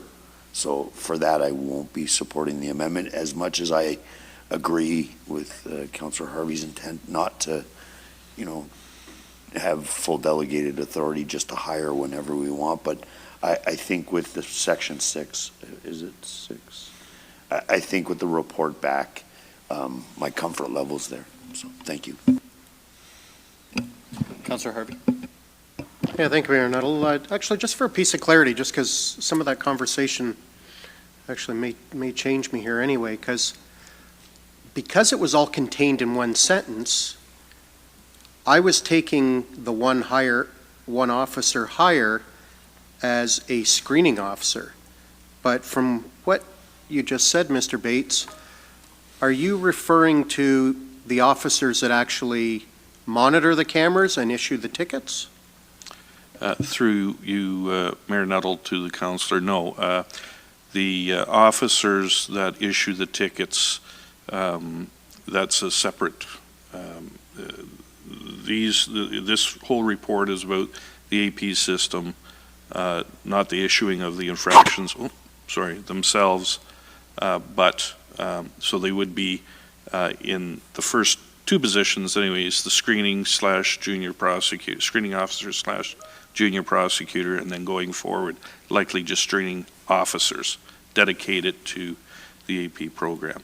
This is not about hiring additional provincial offense officers for issuing charges. We're in the midst now of hiring 2 more, which was approved. We hope to bring them on in the next few weeks. So just for a little clarity, what exactly would these officers do then if they're not screening officers? No, sorry, in fact, they would be screening officers, sorry. Okay, thank you. I'm still going to leave my amendment on, and the reason I say that, if this was actually on the back end, because we did hear that an individual can deal with 37 to 40,000 infractions a year, then this would be exactly aligned. But of those 40,000 violations, you're not going to get 40,000 people filing to fight the charge. So I'm still reluctant to support that. So I'll leave my amendment on the table, and I invite to hear what the rest of my colleagues have to say. Any other comments or questions from members of committee? Seeing none, is there a ratio? I know it's so new. Is there a ratio for?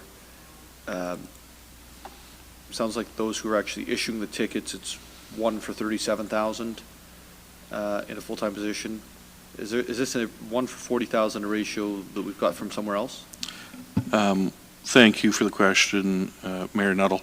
Yes, we've got very limited data to date, so best guess is an actual provincial offense officer can issue between 37 and 40,000 charges a year. Based on the stats to date from the charges that have been filed at court, less than 10%, just slightly less than 10% so far have requested a trial. But the projections are there's another 10 to 15% that may not do anything with their infraction notice. So those all have to go through to a plate denial. There's going to be a large number of payments, but there's going to be, 10 to 15% disagree and will want to speak to a screening officer. The screening officers calculated at about 15 minutes per screening, I think was the calculation. I don't have all the numbers in front of me. We can get that. But we were trying to work out a ratio as how many, provincial offense officers that are working on City of Barrie portfolio would be, could be up to 5. So if you had 5 times 40,000, and then 10 to 15% of those would go to screenings. That's why we were building a little space a little bit bigger until we get some better data, and then we'll know. That's sort of how we looked at the projections. Okay, thank you. So I actually think that we're going to need to staff up in this area based on the direction we've given to our public servants so far, which was we wanted to reinvest inside of, I think, traffic calming plus more cameras, systems in school zones was what I recall. So we are going to have to staff up. There's absolutely no question. Having said that, I actually share what Councillor Harvey's thoughts are in the sense of just saying yes when we don't have the data makes it really hard to say no later on. And maybe getting the data and then coming back, or let's grab the data from somebody else in the next week if it's needed to say this is where we're going to be. Any information in the next kind of 7-8 days that you can provide on the back end positions in relation to the front end defenses. I don't think there's a question on you're eventually going to need all of this. I think until we have those ratios understood completely, I would be careful about saying 1 for 40,000. Go ahead, Deputy Mayor. Maybe just, like I said, I understood is there a possibility of having like a contract possibility, full-time employment to just, start it as a temp and then turning it into, if the numbers were supported, but that way we could achieve what we're trying to do, that we're able to process. And then if the numbers support, then it's kind of a check and balance before the blanket, just hire full-time. As you said, if the data's not there, it's harder to get rid of it. Yeah, I read this to say that we're hiring the 2 folks. And going forward, we need to hire, or we're approving the hire of 1 for every 40,000 violations with no oversight from here. So if that's a policy that we as a council, and this is where I don't know the answer of what the ratio should be, but if that's a policy, then, it's like, okay, well, Mike, go hire 1 staff for every 250 acres of parkland that's out there and go, you know what I mean? Like we're basically saying go. And I know what's going to happen is 2 years from now, we're going to be a budget and we're going to say to our public servants, why did you hire so many people? And they're going to be like, well, because you told us to in the approval.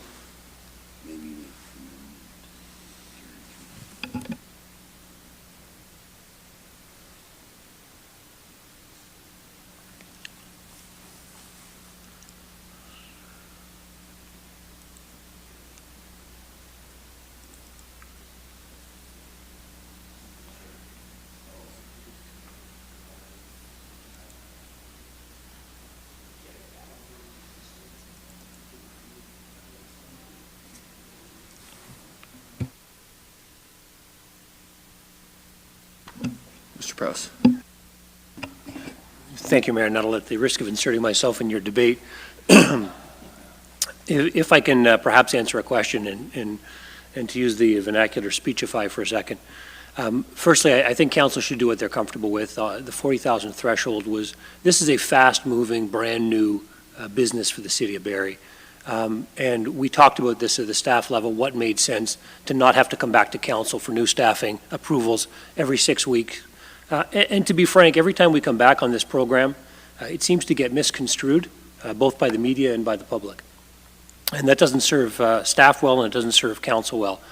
If council's comfort level is to remove that, as Councillor Harvey has put out there, I don't think staff have any issue with that. It's one more staff report to write and come back. It will slow our escalation of the program. I'm not sure that's the end of the world. What I did want to take the opportunity here, because this has been, once again, misconstrued by the public, is to identify for council that 6 or 8 months ago I presented to council some operational efficiencies in the organization. This was actually one of them. And at the time, the team had estimated the savings was about $600,000. Excuse me, losing my voice.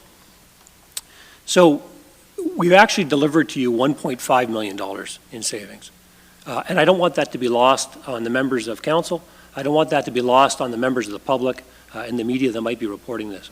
This program is a fantastic success for the City of Barrie by any independent criteria you look at. Cost efficiencies, lowering of speeding, holding people accountable for the actions that they are taking, and relieving the burden for the taxpayer. So I think council should vote on how they feel about the staffing level, and certainly staff will make do with that. What I actually really wanted to interrupt your meeting for is we don't often have Mr. Bates in council chambers.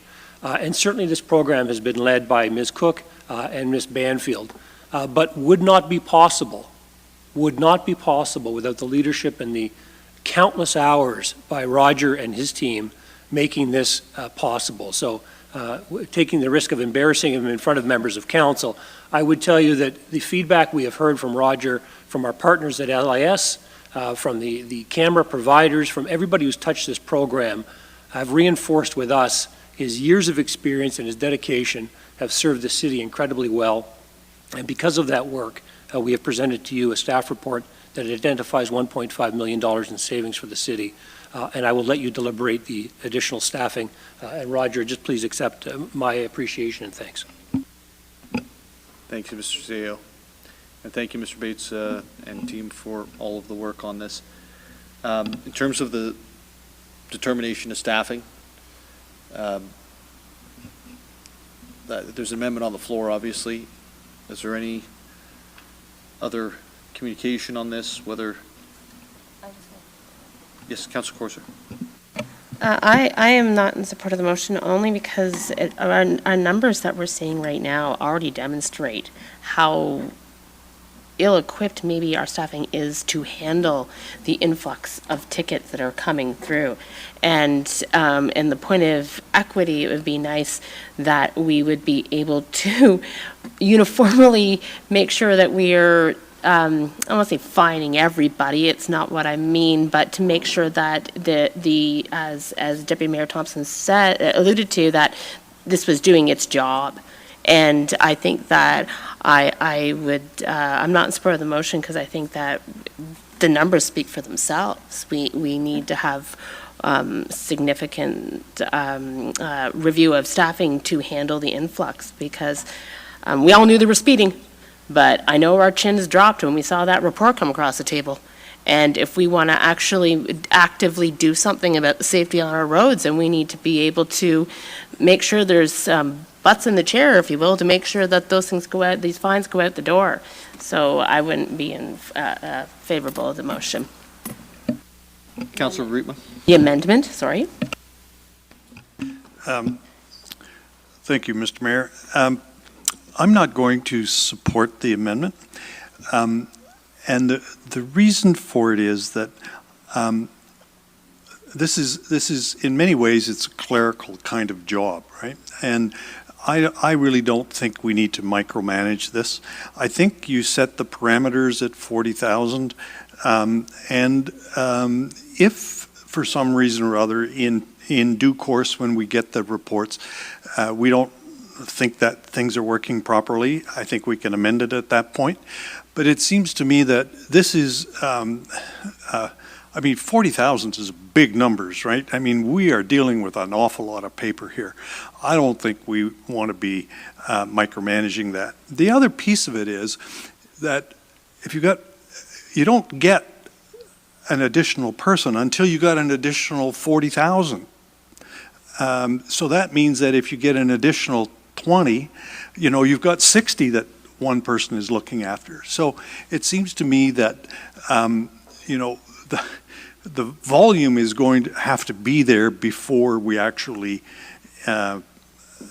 proceed with another person. And so I'm inclined to leave the staff report as it's presented. Thank you, Councillor. And Councillor Hamilton. Thank you, through you. You guys have said it on the other side of the table there, so I'm also supportive of the motion as printed and not the amendment. I won't repeat what was just said. Councillor Harris.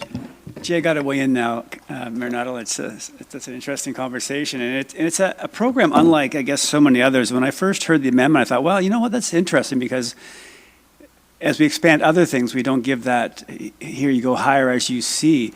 But this program is unique, and I think the fact that how it brings in the revenue and how it is costed. And I've just noted paragraph 28. Every 40,000 violations issued would cost the city $680,000 to process in an AP program, whereas traditional court it would cost around $2.2 million.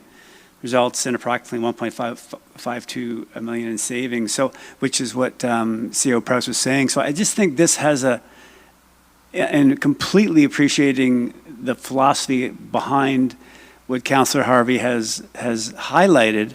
I think this seems to me like a very different type of project and application. And so, because my question was going to be, and maybe through you, Mayor Nuttall, and if CEO Prowse maybe kind of covered this and I missed it, but so when we look at this, the efficiency of knowing that $40,000 is the threshold, is the volume that would allow us to make a good decision around hiring. The time delay, the gap in efficiency of being able to do that versus having to go through the process to come back to council. Is there and apologies if this was already covered, a dollar figure or a cost, an efficiency loss that we would incur because we took that route with our regular due diligence in assessing, just adding staff as chosen? Through you, Mayor Nuttall, to Councillor Harris, unless Mr. Bates throws something at the back of my head, I'm not sure of lost opportunity dollars, Councillor Harris. I think from an administration, like what's the cost of coming back to council, and it's not significant. It's it's not nickels and dimes, but it's not thousands and thousands of dollars. I think staff just really struggled with trying to put in front of council a scalable plan that said we don't need to come back every 3 months or 6 months and ask for this and ask for that. And it's not the normal process. I would acknowledge that. But as I think you articulated, this isn't our normal business either. Great, thank you. And obviously the safeguard in this is if you don't get to 40, you don't get the automatic add. And Deputy Mayor Thompson made a point, and we, hopefully what we're doing is changing behavior such that we won't see continued escalation of numbers over time. Therefore, this doesn't get triggered because you've got what you need, as I understand it, Mr. Bates, for the current volumes as we've learned in the rollout. And maybe we see this spike, but we start to see a leveling, and maybe hopefully with the program designed for safety, we see an actual decrease in the numbers. Is that some of the projections, and maybe over time that other municipalities have seen, or is that just always continue to spike and set records month after month? Through you, Mr. Mayor, to the councillor. I mean, you're right. I mean, we're only asking for additional staffing without coming back if, in fact, the numbers are there. we'd still have to convince Miss McAlpine to put that forward through EMT to get approval, I guess, to hire. But, you know, I can only see this program expanding in Barrie, and we wouldn't be just arbitrarily hiring people if we didn't need them. There'll be economies of scale that hopefully will come into play as we get a little further down the road. Social media may end up having a play on how to deal, like, you know, there's not as many available deals in an AP program as there would be in a court system on a regular type speeding type charge. It's really about if the documents that the officers produce are accurate, there's a penalty, and unless you have an absolute hardship and can prove it, then it becomes a time to pay type thing. So there's no other penalties to it. Your plate can't get renewed for those that choose to try to renew them because there's several that don't. But then you've got the cameras and all the, or a lot of the police cruisers now that are starting to pick up some of those persons that don't renew their plates. So it's like a parking ticket in the end from the end result. I would expect that the city will likely want to reinvest in cameras, some additional cameras, and that's only going to lead to more and more infractions needing to be produced and dealt with. But it can be dealt with a whole lot less expensive in an AP system than the court system. Great, thank you. Maybe just, and I thank you for that answer. And maybe ask one more question through Mayor Nuttall to you, Mr. Bates. Is there potential, as you mentioned, efficiencies, and as we learn that 40,000 threshold could grow, that might change over time? Most certainly. I mean, you know, we've always tried to do everything as efficiently as possible in the court system. You know, we've never been overstaffed, I can tell you that, and I don't want to be overstaffed in this program, but we want to be able to have those renovations available to expand. It could expand rather quickly depending on the decisions of council and additional cameras, et cetera. So yes, there could very well that 40,000 charge threshold could change. Simple, you know, as we further develop the program. Great, thank you. Mr. Bates, before next week's meeting, and I did ask this before, can you find if there's a science behind, like right now it feels like, and I could be completely wrong, it feels like an estimate. You're saying based on kind of everything I'm looking forward at, this is probably where we should land per this role. It's not the 40,000 that an individual who's issuing the tickets has. This is a completely separate role, and you're guessing it's the same as that one roughly. Well, there's, if I may, yeah, Mr. Mayor, there's going to be a certain percentage that disagree with their penalty notice, just like a regular ticket today. That percentage is projected to be, and numbers so far indicate to me, a whole lot less than the number of people that request a trial in a regular speeding trial in court. So, excuse me, but there's still it takes more time to handle a screening than it does for an officer to pump out a charge. So even if you're using the 80-20 rule, and again, we don't have a whole lot of data to really solidify that, and other municipalities don't have that on an ASE program because we're all just starting. It's all new to all the municipalities. It's similar to parking tickets. It's similar to other APs that are used for other bylaw offenses, but it's all new to the majority of municipalities, and nobody's got the perfect numbers. I hope that mine are pretty much on par. I'm pretty confident in that. So for every 40,000, there might be 15,000 that want a screening. That's going to take time. 10 or 15,000, it's going to take more time. Therefore, the equivalent may be one full-time staff, because the screening officer must be able to determine payment plans, payment extensions, plus screenings for disputes, and it all has to be in writing when they reply, so it takes a lot longer per matter. And those were the sort of the numbers, and I don't have them right with me, but I really try to concentrate on approximately how long. I am part of a working group. I did get some data and thoughts from others, but again, nobody's got the solid data to back it up as of yet. Yeah, thank you. Councillor Harvey. Thank you, Mayor Nuttall. Given the additional discussion around the table, I will withdraw my amendment, so that way hopefully we can get to a vote and get the heck out of here. Well, I know the 10 of you are going to vote in favor of it. I'm actually going to vote against it, and I'll tell you why I'm going to vote against it. Because there's a lot of talk around this table about making decisions based on data that we don't have. We do not have that data yet. We have an estimate, we have a guesstimate, and I'm willing to play in the gray on that. But what I'm not willing to do is just to say, we're going to set a policy for the city based on an estimate or guesstimate.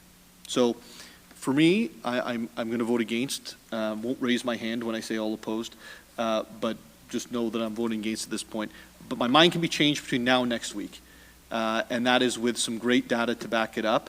And quite frankly, if you come back and say, you know what, Mr. Mayor, thank God that you said that, because it's actually every 20,000 we need another staffer. I'll support that too, as long as the data is there to back it up. I'll now call the vote. All those in favor? And it carries. Separate report? Separate report's been requested. We'll now move on to inquiries. Are there any inquiries? Oh, Sorry, that finished the motion. there was an amendment that was withdrawn by the councillor. Okay, it was drawn. Okay, I'll save it for next week. Sounds good. Inquiries. Are there any inquiries for staff tonight? I'm seeing no inquiries. Announcements. Deputy Mayor? I have none. None for the Deputy Mayor. Councillor Corser?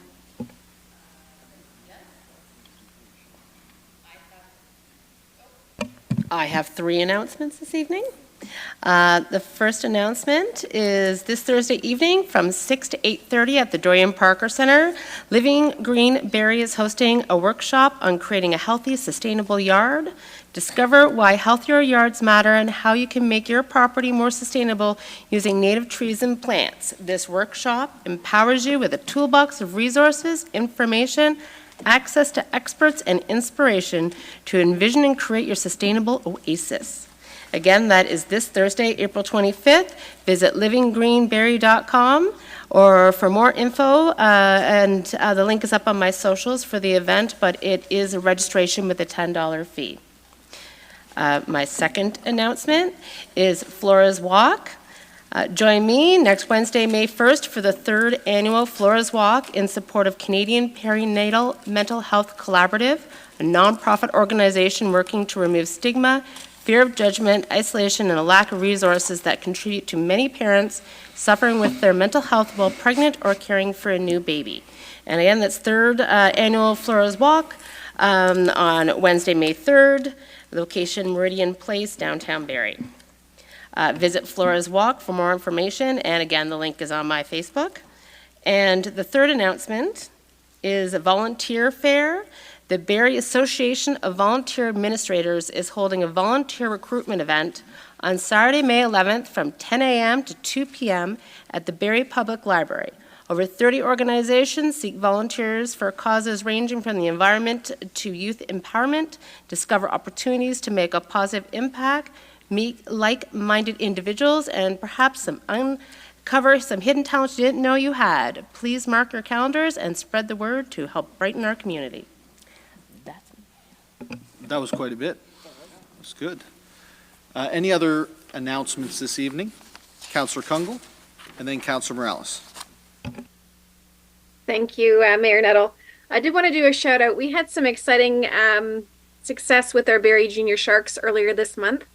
And I wanted just to take a moment to recognize a really great outcome for them this season.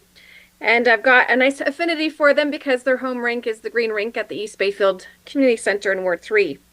So wanted to highlight that after a great showing in fourth place at the U22 Elite Championships earlier this month, the Junior Sharks followed it up by winning their first ever OWHA provincial medal. So they took the bronze at the 2024 Ontario Provincial Championships, capping off a very historic season for the club. So thanks to all those that got behind our Junior Sharks, and congratulations to all hockey players across the City of Barrie for a great season. Thank you, Councillor Kungle. Councillor Morales. Thank you, Mayor Nuttall. I don't do too many announcements, and this one is definitely worth doing. So I had a Ward 9 resident. I don't have favorites, but if I did, she would be one of them. She reached out to me at 6:14. We were here in the council chambers. What a feel-good story, specifically to garbage collection. You'll like this one. I'd like to get some acknowledgement of deep gratitude to a city worker, but I'm not sure how to make sure that he's recognized for what he did. This came in today. Again, at 6:14. Last Friday, April 19th, my 82-year-old father-in-law, who lives in Ward 7, suddenly realized he forgot to take out the garbage when he saw the garbage truck next door. The gentleman who was driving the garbage truck saw him coming, so he was patiently waiting for him to get there. But he rushed because he wanted to make sure to be respectful of his time, and in doing so, tripped and had a nasty fall, scraped his face, broke his nose, mostly likely whiplash and bruised ribs. The driver saw it and ran out to help him and grabbed a chair from the front of the house so he could sit. He also got my mother-in-law to help, who is incredibly fragile. He stayed until neighbors came to help. In this day, when so many people complain, I just need to take a moment to make sure he knows that we appreciate his help more than he can imagine. I actually teared up when insert name here, recounted his story to her partner and I. We would like the driver to get some kind of recognition for being a good human, and then says what street that they live in. Thanks in advance for any assistance you could have in providing us. I could not write that better in terms of timing, in terms of where we're about to go to in 2 weeks. I feel horribly for her father. It's such a feel-good story. I would definitely pass on the street and the identifying information so the individual can be recommended as appropriate. And again, Mayor Nuttall, in a time where people focus on the differences and the negatives, and in a time where we've had to hold accountable previous lack of delivery to service to residents, I hope that we can also share good human stories, unfortunate incident, but good human stories like that. So. Yeah, that's awesome. Thank you, Councillor Morales, for sharing that with us, and certainly is a testament not only to the individual who is on that truck, but also to the type of city we live in. Are there any other announcements this evening? Seeing none, I will move into mine, which are the City of Barrie is participating in the City Nature Challenge for 2024. It starts on April 26th and goes to the 29th. So for more information, visit citynaturechallenge.org. The curbside collection changes, as previously mentioned, start May the 1st. So that's a week tomorrow. For more information, visit barrie.ca. I know there's been tons of outreach, Ms. James Reed, in terms of on TV, radio, online, as much as we can do. There's information inside the community centers and rec centers. So please do note that change is taking place on Wednesday the 1st. Construction on the Barrie-Allendale Transit Terminal started on the 12th of February and is anticipated to be completed in 2025. For more information, please visit the dedicated project website at barrie.ca. Just a reminder that tomorrow night is the game between the Simcoe County Rovers and Toronto FC at BMO Field in Toronto. It's kind of a once-in-a-generation thing. So if you're watching tonight, make sure you are able to check that out. If you're watching tomorrow night and you're just catching up, turn the channel from us and put on that game. I'm now going to go to the circulation list for April 17th. Are there any items on the circulation list?